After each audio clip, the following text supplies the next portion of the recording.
আসসালামু আলাইকুম। SSC 26 batch অথবা এইচএসসি 28 ব্যাচ, আশা করছি তোমরা খুবই সুন্দর মতো তোমাদের এসএসসি এক্সাম ক্লিয়ার করেছো। ওকে, সো আমরা আজকে আলোচনা করব তোমাদের প্র্যাকটিক্যাল এক্সাম নিয়ে। কেন? কারণ তোমাদের সামনেই কিন্তু প্র্যাকটিক্যাল এক্সাম চলে আসছে। সো আমরা আজকের এই ভিডিওতে আলোচনা করব কিভাবে তোমরা যে কোনো সাবজেক্টের প্র্যাকটিক্যাল এক্সামে 25-এ 25 পেতে পারো।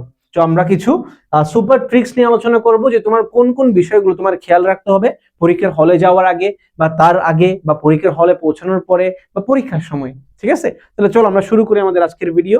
সো প্রথমে যেটা তোমার খেয়াল রাখতে হবে সেটা হচ্ছে পরিপাটি পোশাক।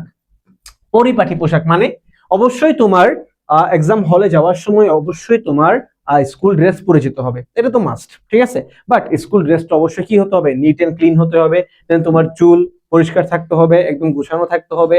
মানে তোমাকে এমন ভাবে রিপ্রেজেন্ট করতে হবে, মানে একদম নম্র ভদ্র হিসেবে তোমাকে কি করতে হবে? রিপ্রেজেন্ট করতে হবে। ঠিক আছে, বিকজ তোমার প্র্যাকটিক্যাল এক্সামে তুমি কতটুকু জানো তার থেকে বেশি গুরুত্বপূর্ণ যে তোমাকে কেমন দেখাচ্ছে। বিকজ এই মার্কসটা কিন্তু তোমার কোনো খাতায় মার্কস থাকে না। মানে তোমার এমন না যে তোমাকে প্রশ্ন দিবে ওইখানে তুমি অ্যান্সার করতে পারলে মার্কস পাবা, ব্যাপারটা এমন না। সো এই জন্য যেহেতু তোমার ভাইভা এক্সামও আছে, সো অবশ্যই তোমার কিন্তু কি করতে হবে? তোমাকে সুন্দর দেখাতে হবে। ঠিক আছে, পরিপাটি দেখাতে হবে।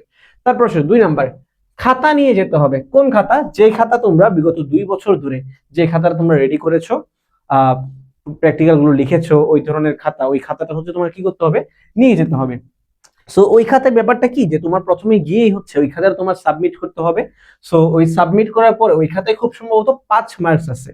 ঠিক আছে, আর তোমরা আরেকটা স্যাড রিয়েলিটি দেখবা, সেটা হচ্ছে কি, তুমি যে খাতাটা বিগত 2 বছর ধরে রেডি করেছো বা তোমার স্কুলের টিচারদের পেছনে পেছনে তোমরা দৌড়াচ্ছ যে সাইন করার জন্য, সো ওই খাতাটাই হচ্ছে কি হবে যে স্তূপে পরিণত হবে। মানে হয়তো বাইরে ফেলে রাখবে অথবা এটা ছিঁড়ে ফেলা হবে। বুঝতে পারছো?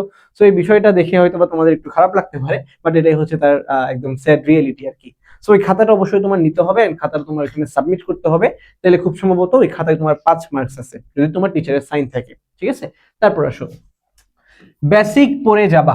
অবশ্যই বেসিক পড়ে যেতে হবে। কি বেসিক পড়ে যাবা? এই যে তোমরা যে খাতাটা লিখেছো এখানে তোমরা বিভিন্ন ধরনের এক্সপেরিমেন্ট লিখছো না? ওই এক্সপেরিমেন্ট সম্পর্কে তোমার একটু ধারণা নিয়ে যেতে হবে। কেমন ধারণা? যে তুমি মনে করো একটা এক্সপেরিমেন্ট করছো যে পেঁয়াজের কোষ পর্যবেক্ষণ। সো ওই যে কোষ সম্পর্কে, পেঁয়াজের কোষ সম্পর্কে, ওই কোষে কি কি আছে ওই সম্পর্কে একটু ধারণা নিয়ে যেতে হবে। কেন ধারণা নিতে হবে? বিকজ তোমাদের এখানে একটা সেগমেন্ট থাকবে, এটা হচ্ছে ভাইভা সেগমেন্ট। ভাইভা সেগমেন্ট মানে কি? ভাইভা সেগমেন্ট মানে হচ্ছে টিচাররা তোমাকে বিভিন্ন ধরনের প্রশ্ন করতে পারে।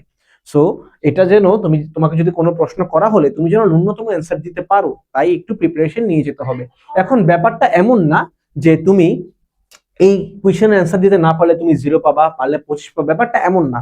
তুমি যদি নাও পারো কোনো কোয়েশ্চেনের অ্যান্সার, তুমি যদি নাও পারো, তুমি খুব সুন্দর মতো তোমার স্যারকে বুঝাই বলতে হবে যে সরি স্যার, এই মুহূর্তে আমার এটা মনে পড়ছে না, বা সরি স্যার আমি এটা পড়েছিলাম বাট এখন আমার মাথায় আসছে না। এভাবে সুন্দর মতো তোমার গুছাই বলতে হবে। ঠিক আছে, যেটা বারবার বলতেছি যে তুমি ভাইবার হলে তুমি কতটুকু পারো, এর থেকে সব থেকে গুরুত্বপূর্ণ হচ্ছে তুমি নিজেকে কিভাবে রিপ্রেজেন্ট করতেছো, তোমার পার্সোনালিটি কেমন। বুঝতে পারছো? তার কারণে বললাম যে বেসিকটা টুকটাক আইডিয়া নিয়ে যেতে হবে, একটু পড়াশোনা করে তারপর যেতে হবে। ওকে, তারপর আসো সিনিয়রদের পরামর্শ। আচ্ছা, সিনিয়রদের পরামর্শ কেন বলছি? কারণ তোমার ওই হলে বিগত সালে বা বিগত বছরগুলোতে কারা পরীক্ষা দিয়েছে তাদের সাথে যদি সমস্যা যদি না থাকে বা যদি সম্ভব হয়, তাহলে একটু যোগাযোগ করা উচিত। যোগাযোগ করে ওনাদের থেকে জিজ্ঞেস করতে পারো যে আপনাদের সময় কি হয়েছিল। ঠিক আছে, কারণ ব্যাপারটা হচ্ছে তোমার ওই ভাইবা, ভাইবা তো বলতেছি না, তোমার প্র্যাকটিক্যাল যে এক্সাম, ওই প্র্যাকটিক্যাল এক্সামে তোমার বেশ কিছু সেগমেন্ট আছে। প্রথমত তোমার খাতার আগে সাবমিট করতে হবে।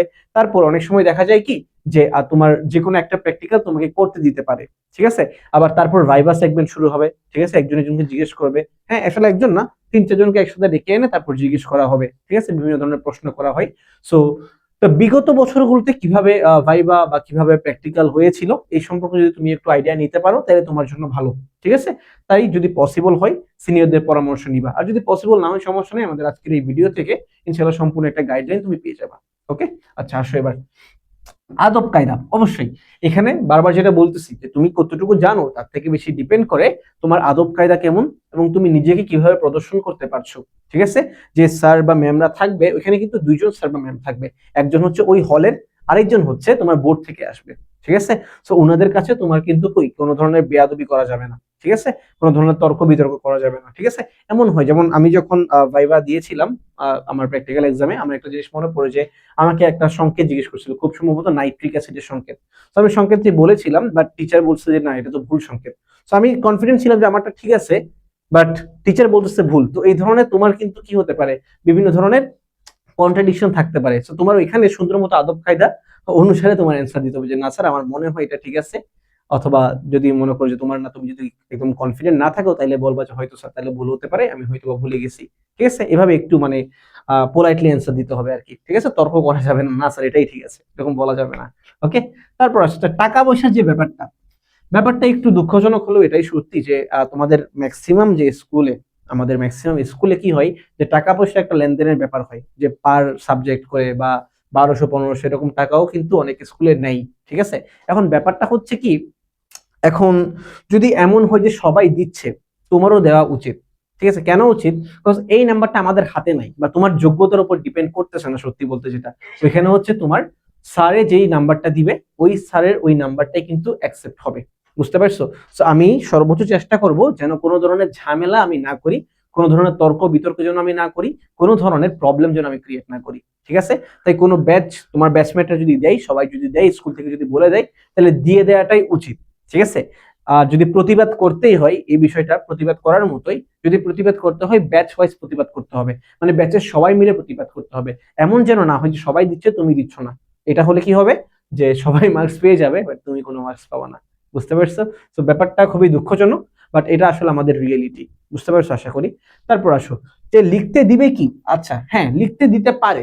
এখন যেটা বললাম যে এগুলো আসলে ডিপেন্ড করে তোমার হলে কোন স্যার পড়ছে বা তোমার হলের মুডের উপর, বুঝতে পারছো? তো আমাদের সময় লিখতে দিছিল, এবং কেমন হয়েছিল যে হ্যাঁ, আমি যখন ঢুকছি প্রথমে আমার খাতাটা নিয়ে নেওয়া হয়েছে, এবং খাতাটা নেওয়ার পরে হচ্ছে আমার রোল নাম্বারটা এন্ট্রি করা হয়েছে, ঠিক আছে? এই রোল নাম্বারের মানুষ খাতা দিয়ে দিছে, ঠিক আছে? 1 নাম্বার।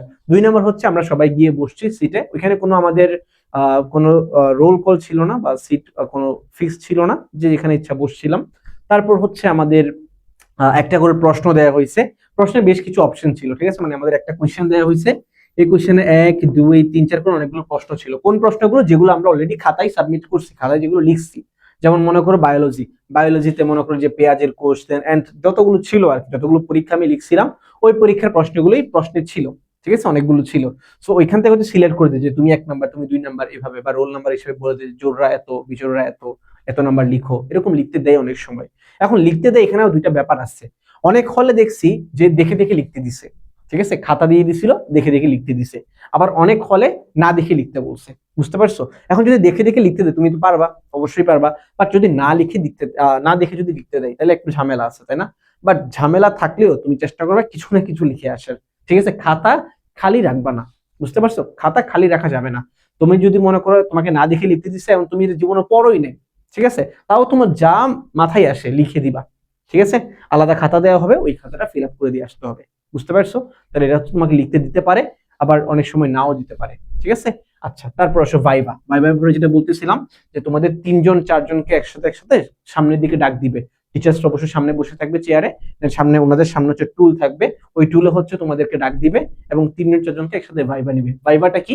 ভাইবা হচ্ছে আমাদের বিভিন্ন ধরনের প্রশ্ন করতে পারে, ঠিক আছে? এই যে প্র্যাকটিক্যাল রিলেটেড কোয়েশ্চেন হইতে পারে, অথবা তোমার মেইন বইয়ের মনে করো ফিজিক্সের বিভিন্ন সূত্র জিজ্ঞেস করতে পারে, বিভিন্ন সংজ্ঞা জিজ্ঞেস করতে পারে, ঠিক আছে? এই ধরনের হইতে পারে।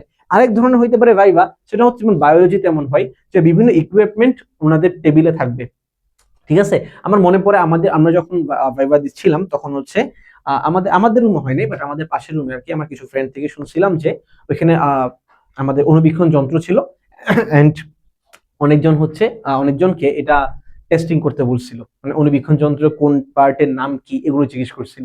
এখন আমি তো জীবনেও মানে অনুবীক্ষণ যন্ত্র তখন দেখি নাই আমাদের স্কুল লেভেলে, বা ওইটা দিয়ে আমরা কোনো এক্সপেরিমেন্ট করি নাই। সো এটা যদি আমাদের হতো তাহলে ঝামেলা হতো। সো এই ধরনের ঝামেলা হতেও পারে, আবার নাও হতে পারে, ডিপেন্ড করে হলের উপর। যদি হয়, অবশ্যই তুমি যদি না পারো, আদব কায়দার সাথে তুমি রিপ্লাই দিবা যে স্যার আমি এটা পারি না, বা দুঃখিত স্যার আমি এখন ভুলে গিয়েছি, ঠিক আছে? আর যদি পারো তাহলে তো ভালোই, তাহলে ঠিক আছে। তাহলে আশা করছি এই ভিডিওর মাধ্যমে তুমি একটা পরিপূর্ণ একটা আইডিয়া পাইছো যে আমাদের কোন কোন কোন বিষয়গুলো মাথায় রাখতে হবে, এন্ড তোমার হলে কি কি বিষয় ঘটতে পারে, এন্ড কোন বিষয় ঘটলে তুমি কিভাবে জিনিসটাকে হ্যান্ডেল করবে। ঠিক আছে, সো আলটিমেটলি একটাই কথাই বলবো, যেটা হচ্ছে আদব কায়দা, এটা হচ্ছে মেইন। ঠিক আছে, তুমি একদম সর্বোচ্চ পোলাইটনেস তোমার দেখাইতে হবে। ঠিক আছে, কোনো উত্তেজিত হওয়া যাবে না, কোনো তর্ক বিতর্ক করা যাবে না। ঠিক আছে, একদম পোলাইটলি সবকিছু হ্যান্ডেল করতে হবে। যদি তোমার অনুকূলে থাকে অনুকূলে, যদি প্রতিকূলে পরিবেশ চলে যায়, তাও তোমার একদম সুন্দরভাবে পোলাইটলি হ্যান্ডেল করতে হবে। কজ তোমার এই 25 মার্কস তোমার যোগ্যতা থেকেও মেইনলি ডিপেন্ড করে ওই টিচারের উপর, ওই টিচার কত মার্কস দিচ্ছে। বুঝতে পারতেছো? তাইলে এই বিষয়গুলো অবশ্যই আমাদের খেয়াল রাখতে হবে। এবং আর কোনো ধরনের যদি তোমাদের প্রশ্ন থাকে এবং যে কোনো যদি গাইডলাইন তোমার প্রয়োজন হয়, তাহলে তোমরা অবশ্যই আমাদের এই ভিডিওর কমেন্টে জানাতে পারো এবং সাবস্ক্রাইব করতে পারো আমাদের লার্ন উইথ কাউসার। ঠিক আছে, তো যেহেতু তোমাদের এটা জীবনের একদম প্রথম প্র্যাকটিক্যাল এক্সাম, সো এই জন্য তোমাদের কোনো এক্সপিরিয়েন্স নাই, যেহেতু আমাদের এক্সপিরিয়েন্স আছে তাই আমরা শেয়ার করার চেষ্টা করছি। এন্ড যে কোনো ধরনের গাইডলাইন যদি তোমাদের প্রয়োজন হয়, তাহলে অবশ্যই আমাদেরকে জানাবা, আমরা চেষ্টা করব এই বিষয়ে ভিডিও দিতে।